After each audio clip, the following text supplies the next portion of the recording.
أعوذ بالله من الشيطان الرجيم بسم الله الرحمن الرحيم وكذلك أنزلناه قرآنا عربيا وصرفنا فيه من الوعيد لعلهم يتقون أو يحدث لهم الذكرى. صدق الله العظيم. سبحانك لا علم لنا إلا ما علمتنا إنك أنت العليم الحكيم. وكذلك اور اسی طرح انزلنا ہم نے نازل کیا ہو اس کتاب کو قرآن عربی زبان میں، وصرفنا اور طرح سے بیان کیا ہم نے فی اسم من الوعید تنبیہات کو، لعلہم شاہد کہ یہ یتقون پرہیزگار بن جائیں، او یا یحدث ہو پیدا کرے یہ لہم ان میں ذکرہ کوئی سوجھ بوجھ. کذالک اسی طرح جس طرح یہ ہم نے آپ کے سامنے قصہ کیا حضرت موسیٰ علیہ السلام کا قدر تفصیل کے ساتھ، اسی طرح باقی قرآن بھی ہم ہی نے آپ کے اوپر نازل کیا ہے. اور اس قرآن کو اللہ رب العالمین نے نازل کیا عربی زبان میں کہ اس کے اولین مخاطبین اہل عرب تھے، تاکہ وہ اس قرآن کو سمجھیں اور باقی لوگوں کو سمجھائیں اور ان کی ہدایت کا ذریعہ بنیں. تو یہ اہل عرب کے لیے یہ بہت بڑے اعزاز کی بات بھی ہے کہ ان کی زبان کے اندر اللہ تعالیٰ نے اپنی آخری کتاب کو نازل فرمایا.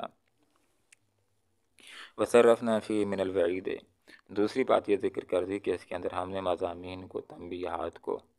پھیر کر کے بیان کیا ہے، اور مقصود کیا ہے کہ لوگ پرہیزگار ہو جائیں. یہ قرآن مجید عظیم الشان ایسے دلائل لوگوں کے سامنے پیش کرتا ہے، لوگوں کو دعوت غور و فکر دیتا ہے، سوچنے سمجھنے کی لوگوں کے سامنے سوچنے کے دروازوں کو کھولتا ہے کہ ذرا لوگوں ماضی کے آئینے کے اندر غور کر کے اپنے مستقبل کا تعین کر دو، غور و فکر کرو ماضی کے انسانوں کی تاریخ کے اوپر کہ اگر کچھ لوگ کامیاب ہوئے تو آخر کیوں کامیاب ہوئے، اور کچھ لوگ اگر ناکام ہوئے، دنیا کے اندر عذابوں کا شکار ہوئے، بیر کلدم کی موجوں کے اندر ان کو ڈبکیاں دی گئیں، یا ان کے ناک کے اندر مچھر کو داخل کیا گیا، یا زمین کے اندر دسایا گیا، تو آخر کیوں؟ غور کرو گے تو تمہارے سامنے راہ حق واضح ہو جائے گی کہ واقعی ہر دور میں ایسا ہوتا رہا ہے کہ جب بھی اللہ تعالیٰ نے اپنے نبی کو بھیجا ہے اور اپنی کتاب کو نازل فرمایا ہے، تو وہ لوگ کہ جو انبیاء کے اوپر ایمان لاتے رہے اور اللہ کی کتابوں کو تسلیم کرتے رہے ہیں، تو بالآخر وہ دنیا کے اندر کامیاب ہوئے اور آخرت کے اندر بھی وہی کامیاب ہونے والے ہیں. اور ایسے لوگ کہ جنہوں نے اللہ کی کتاب کو مقابلہ کیا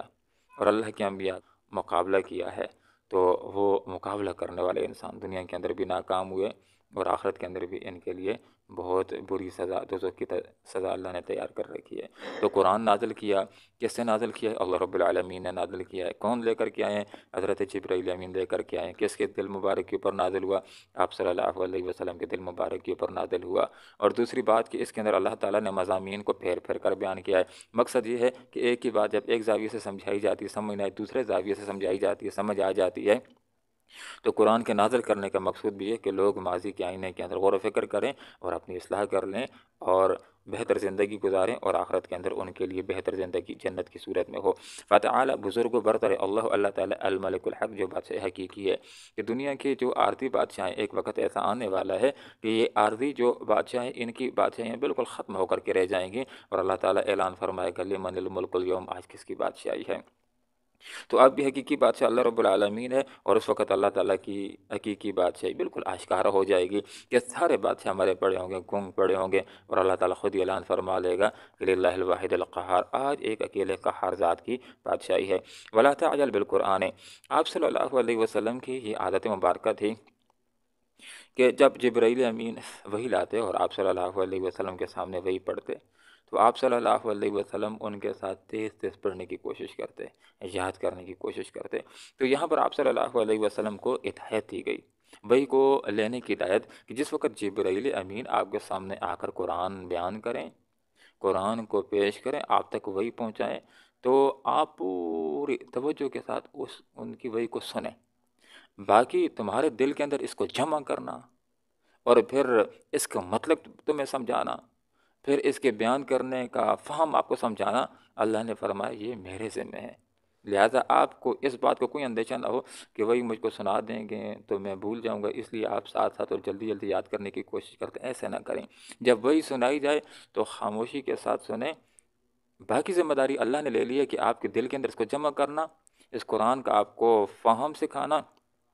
اور پھر اس کے بیان کا طریقہ سمجھانا، یہ اللہ نے اپنے ذمہ لے رکھا ہے۔ یہ ساری باتیں انشاءاللہ اللہ آپ کو سکھائے گا۔ ولا تعجل، جلدی نہ کرو بالقرآن، قرآن پڑھنے میں، من قبل ان یقضى، اس سے پہلے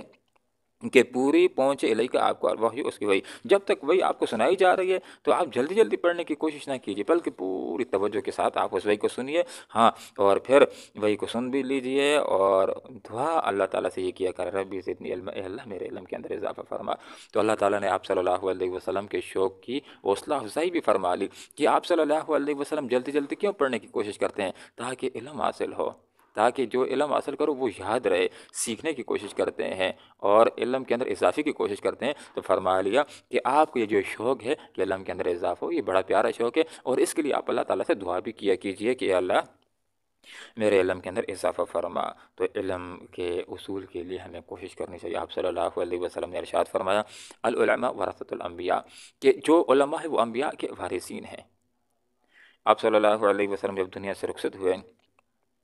ایک دفعہ حضرت ابو ہریرہ رضی اللہ عنہ بازار میں گزر رہے تھے،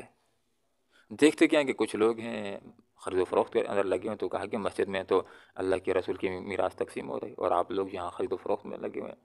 تو وہ بھی میراث حاصل کرنے کے لیے مسجد میں آ جاتے ہیں، اور باہر آ کر کے ابو ہریرہ رضی اللہ عنہ سے کہتے ہیں کہ مسجد کے اندر ہم گئے، کوئی میراث تقسیم نہیں ہو رہی۔ تو ابو ہریرہ رضی اللہ عنہ نے ان سے کہا کہ کیا مسجد کے اندر لوگ ایک دوسرے کو پڑھا نہیں رہے؟ انہوں نے کہا یہ کام تو ہو رہا ہے۔ تو فرمایا کہ انبیاء کی میراث تو یہی ہوتی ہے کہ انبیاء اپنے پیچھے درہم و دینار روپے پیسے تو چھوڑ کر نہیں جاتے، وہ تو اپنے پیچھے یہی مشن، یہی دین، یہ دین کا علم چھوڑ کر کے جاتے ہیں۔ اس لیے فرمایا آپ صلی اللہ علیہ وسلم نے کہ العلماء ورثۃ الانبیاء، کہ جو علماء ہوتے ہیں یہ انبیاء کے وارثین ہوتے ہیں۔ آپ صلی اللہ علیہ وسلم نے علم کی فضیلت کے بارے میں ارشاد فرمایا کہ لوگوں علم حاصل کرو ماں کی گود سے لے کر گھور تک۔ تو یہ جو علم حاصل کرنے کا راستہ ہے، بالخصوص دین کا علم،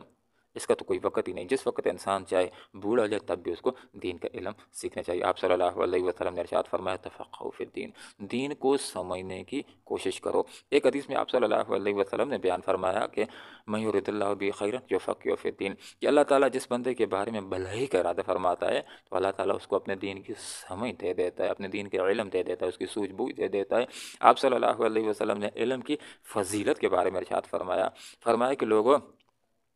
علم حاصل کرنے والے بن جاؤ یا علم سکھانے والے بن جاؤ، یا ان دونوں کے ساتھ مدد کرنے والے، تعاون کرنے والے بن جاؤ، چوتھے نہ بنو وگرنہ ہلاک ہو جاؤ گے۔ تو اللہ رب العالمین سے ہم دعا کرتے ہیں کہ یہ جو علم حاصل کر رہے ہیں ہم قرآن کا، کہ جس کے بارے میں آپ صلی اللہ علیہ وسلم نے فرمایا خیرکم من تعلم القرآن وعلمہ، تم میں سب سے بہتر وہ ہے جو قرآن سیکھے اور اس کو سکھائے۔ تو اللہ تعالیٰ سے دعا ہے کہ اللہ تعالیٰ مرتے دم تک ہمیں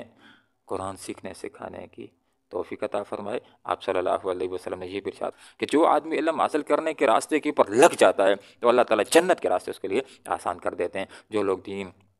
حاصل کرنے کے راستے کے اوپر لگ جاتے ہیں تو بلوں کے اندر چونٹیاں ان کے لیے دعا مغفرت کرتے ہیں، سمندروں میں مچھلیاں ان کے لیے دعا مغفرت کرتی ہیں، فرشتے ان کے پاؤں کے نیچے پر پھیلاتے اور ان کے لیے دعا مغفرت کرتے ہیں۔ اللہ تعالیٰ موت تک دین کا علم سیکھتے سکھاتے رہنے کی اور اخلاص کے ساتھ اس کے اوپر عمل کرتے رہنے کی توفیق عطا فرمائے۔ آمین وآخر دعوانا ان الحمد للہ رب العالمین۔ وکذالک، اسی طرح انزلنا، ہم نے نازل کیا اس کو قرآن عربین، قرآن مجید عربی زبان میں بنا کر، وصرفنا، اور طرح طرح سے ہم نے پھیر کر ہم نے بیان کیا فی اس میں من الوعید، تنبیہات کو، لعلہم، شاید کہ یہ یتقون، پرہیزگار بن جائیں، او یحدث، یا پیدا کرے یہ لہم ان میں ذکر، کوئی سوجھ بوجھ، فتعالی، پس بزرگ و برتر ہے اللہ تعالی، الملک الحق، جو بادشاہ حقیقی ہے، ولا تعجل، اور جلدی نہ کیجیے، بالقرآن، قرآن پڑھنے میں، من قبل، سے پہلے کہ یقضی، پوری پہنچے، الیک، آپ کو، وحیہ، اس کی وحی، وقل، اور کہہ دیجئے، دعا کیجئے، رب، اے میرے پروردگار، زدنی علما، میرے علم میں اضافہ فرما۔ اللہم ربنا آتنا فی الدنیا حسنہ وفی الآخرۃ حسنہ وقنا عذاب النار برحمتک یا ارحم الراحمین۔